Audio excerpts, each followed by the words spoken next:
खेवैया आप बन जाओ, खेवैया आप बन जाओ, नहीं तो डूब जाओगा।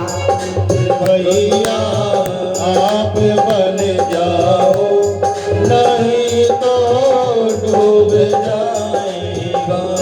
पकड़ लो हाथ बनवाके, तो डूब जाएगा।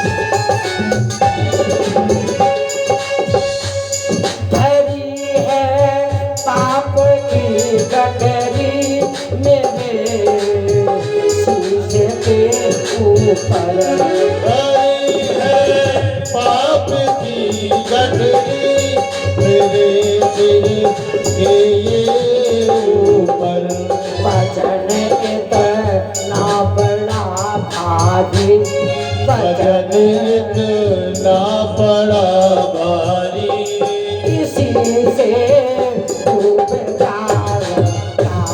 भजन इतना बड़ा भारी, इसी से डूब जाएगा। पकड़ लो आप मोहन जी, नहीं तो डूब जाओगा।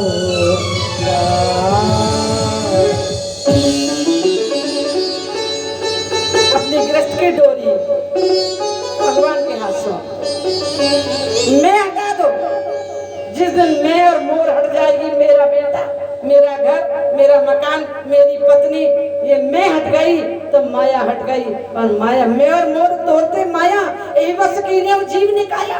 प्रत्येक जीव माया के वश में है, और जीव जब प्राण त्यागता है ना, तब मैं लेकर के जाता है। मेरा घर छूट गया, मेरा परिवार छूट गया, मेरी पत्नी छूट गई, इसलिए वो माया के बंधन में जाता है, इसलिए वो मुक्त नहीं हो पाता है। उनके लिए कथा है, म्याद छुड़ानी है दिवंगत आत्मा को।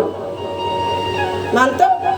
मैं और मोर जाता है, मैं और मोर में ही जाता है जीव। मैं और मोर तोड़ते माया, ये मेरा बेटा, ये मेरी पत्नी, ये मेरा घर, ये मेरा शरीर, ये मेरा हाथ, ये मेरा पैर, ये मेरा मुंह, ये मेरी आंख। अरे तू कुछ भी नहीं है। अहम शिवोहम, अहम ब्रह्मास्मि, मैं उसका अंश हूं। अच्छा, इसलिए मैं और मोर छुड़ाने वाली, मुक्त कराने वाली ये श्रीमद् भागवत कथा।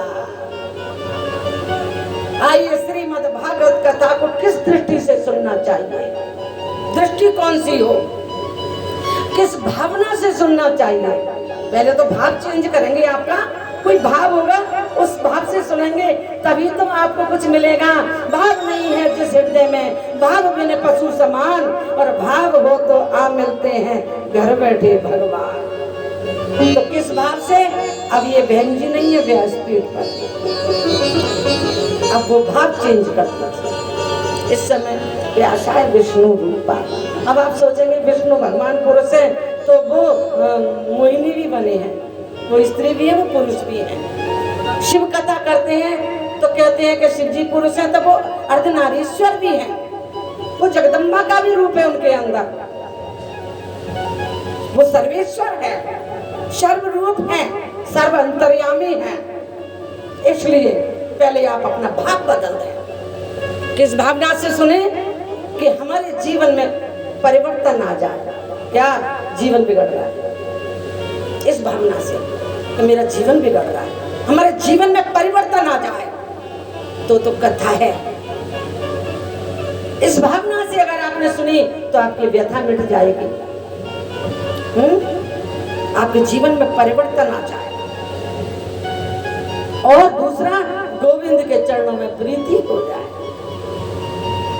संसार से प्रेम है, दुनियादारी से प्रेम है, धन से प्रेम है, मकान से प्रेम है, पत्नी से प्रेम है, बच्चे से प्रेम है, हाँ, लेकिन परमात्मा से प्रेम नहीं है। जिस दिन परमात्मा से प्रेम हो जाएगा उस दिन आप सुखी हो जाओगे।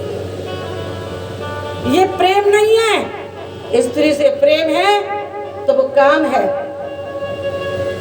पुत्र से प्रेम है तो वो मोह है, तभी तो दुख दे रहा है। प्रेम तो आनंद देता है, फिर ये प्रेम दुख क्यों दे रहा है? इसको तो मोह कह सकते हैं। मोह सकल व्याधिन कर मूला, यहाँ से उपजत भव्य सूला। पुत्र से प्रेम है तो वो मोह है, धन से प्रेम है तो ये लोभ है। प्रेम तो केवल परमात्मा से किया जाता है मेरे भाइयों, मेरे बहनों, मेरे बुजुर्गों। प्रेम सब परमात्मा से किया जाता है। और श्रीमद् भागवत कथा प्रेम कथा है, प्रेम सिखाती है। ध्यान देना, जो घर में प्रेम करना सीख गया, हाँ, तो वो भगवान से भी प्रेम करना सीख जाएगा। और जो प्रेम की परिभाषा ही नहीं जानता तो वो प्रेम कैसे करेगा?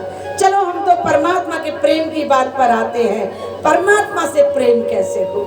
तुलसीदास जी लिख रहे हैं। अब आप कहेंगे कि भागवत कथा हो रही है, अब ये तुलसीदास जी की कथा कर रही है। नो, देखिए, भगवान कृष्ण की कथा है और कृष्ण को तुलसी दल से भोग लगाया जाता है कि नहीं? ऐसे तुलसी की चौपाइयों से भोग लगता है भागवत में, तुलसी की चौपाइयों से भोग लगता है कि नहीं?